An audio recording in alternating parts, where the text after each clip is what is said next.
The United States is facing a challenge unlike almost anything that we've seen before in history. And when I tell you guys just how much of an impact that this is going to have on us, you will be surprised as to just how much one simple move can change the landscape of the economic world. You see, we've heard about these talks from nations like Brazil, Russia, India, China, and South Africa, standing up to what they call the Western hedge money, which in turn could completely destroy the way that we live our lives right here, right now in our country. The problem is they're now taking steps beyond just talking about this change, and they're actually acting upon it. The alliance expects to expand its membership soon, with over 20 countries formally asking to join BRICS, making the group economically formidable. However, the stability, confidence, and economic dominance of the dollar are unmatched in history. The United States has a solid legal and institutional framework that fosters trust and confidence in the dollar. The U.S. has the world's deepest and most liquid financial markets, allowing nations to hold and transact large amounts of U.S. dollars with minimal impact on the dollar's value. Transitioning from the dollar to another reserve currency would be long, complex, and risky. It would require a consensus among many nations and could lead to economic instability during any transition.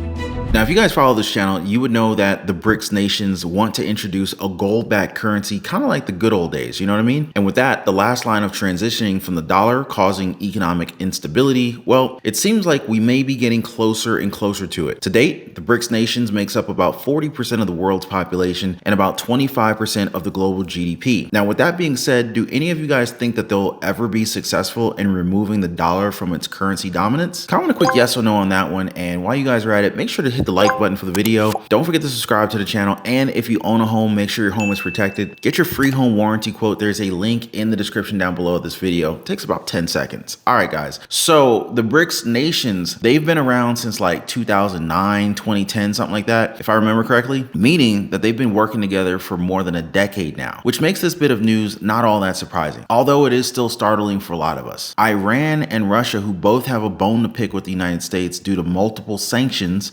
that, let's face it, they don't really care as much about. And they've recently agreed to ditch the US dollar and instead trade in their own local currencies. So much for sanctions, right? So this is a huge deal, guys. Now again, the de-dollarization movement, it's not going to happen just like that. It's a transition. It's one that these nations are now starting to snowball slowly but surely. Central bank governors from both Russia and Iran confirmed that they've sealed this pact at a recent meeting. Now, adding to the fuel that these nations are already moving away from the greenback as far as they can. Russia's also trading with China, with reports showing that in 2023, 95% of trades between the two used the Russian ruble and the Chinese yuan, meaning that only 5% of their trade was actually done with other currencies. Russia has also used the Chinese yuan to trade with the likes of Mongolia, the Philippines, Malaysia, the United Arab Emirates, Thailand, Japan, Pakistan, and Singapore. Now, let's just talk a little bit about China and how they've accelerated their entire process of de-dollarization. You see, China has been dumping US treasuries like nobody's business. And I mean, it's absolutely shocking what they've been doing lately. I mean, look at what they just did last June.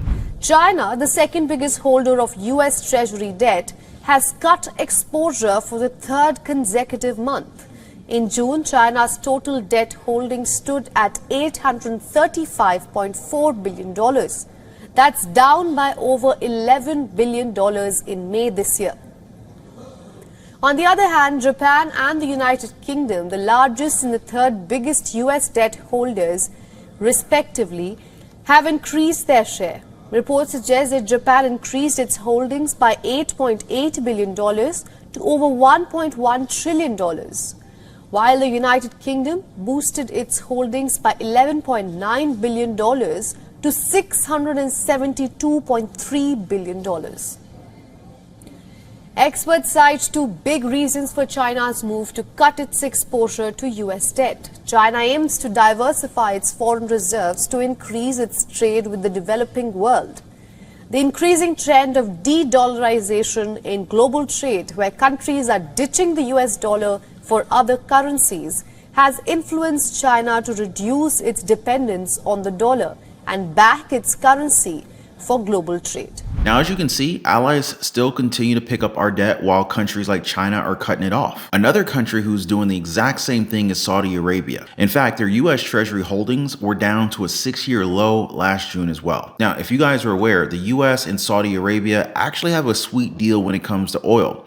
It's called this petrodollar agreement it basically means that if you want to buy oil from Saudi Arabia, well, then you're going to have to buy it using the US dollars. It would be the same case if any other country wanted to buy oil from us. And this meant that we could pretty much move inflation around the world by simply selling debt. You know what? I want to go ahead and pivot for a second here. You guys are aware that we have a lot of oil here at home, right? But what are they doing to it? They're selling it to other countries. They don't want us to buy cheap oil. Isn't that crazy? Now again, Russia, Iran, Saudi Arabia, 3 countries that produce a lot, and I'm talking about a lot of oil, are moving away from the dollar. Now you might be thinking, Ron, you made a mistake. You just said that Saudi Arabia had a deal with the US, remember? Well, that doesn't mean that they can't cut a new one, does it?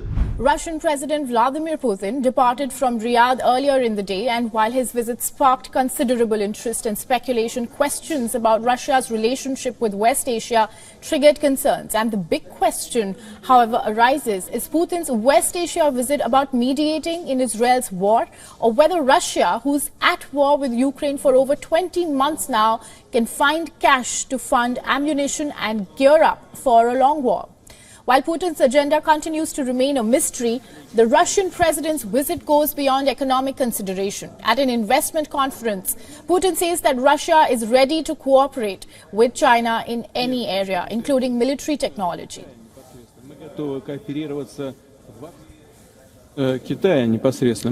First, in regards to China, we are ready to cooperate with China in any spheres. We have no limitations, including military technologies. As we think about the future world order, about ensuring our security, we are letting go of the traditional buy and sell relations. We are thinking about the future and thinking about technology.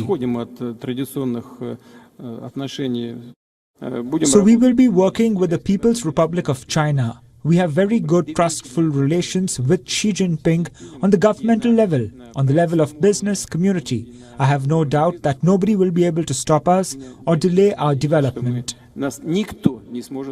You see, just last year in 2023, Saudi Arabia said that they were open to discussions about trade in other currencies other than the US dollar. I mean, there's talks of a petro yuan. Can you believe that? So the world is slowly walking away from the dollar, and it's not going to happen overnight, believe me, but could very well be happening. So the BRICS nations have been around for, like I said, more than a decade now. But 2023 is probably going to be touted as the year that accelerated this movement even more. But I guess what you guys are probably all wondering at this point is, how will all of this affect you, right? Well, at the base of it all, it's going to mean that more people would lose access to capital. It would also mean higher borrowing costs, and banks are already cautious as it is right now. The stock market's probably going to lose out on a ton of money, and the dollars in our pockets, well, those are surely going to lose some value. Now, again, this is a process. It's not happening overnight, thankfully, but the walls are starting to crumble. The question is, are you getting ready for the collapse? Because we're seeing parts of real estate experience it today. And if you think that inventory won't be booming by year's end, well, then that's on you. What I'm telling you is that we are seeing the precursor to probably one of the biggest wealth transfers in history that we've ever seen. But what do you guys think? Do you think it's time to tighten the belt and get rid of your debt? Maybe start a side hustle? Get ready for great deals at the year's end? Or is this time to buy fancy cars and homes that we can't afford? At the end of it, the decision lies with you. Now, before I go, I want to thank you guys so much for being here and keeping yourselves informed. Stay safe, and I'll see you on the next video.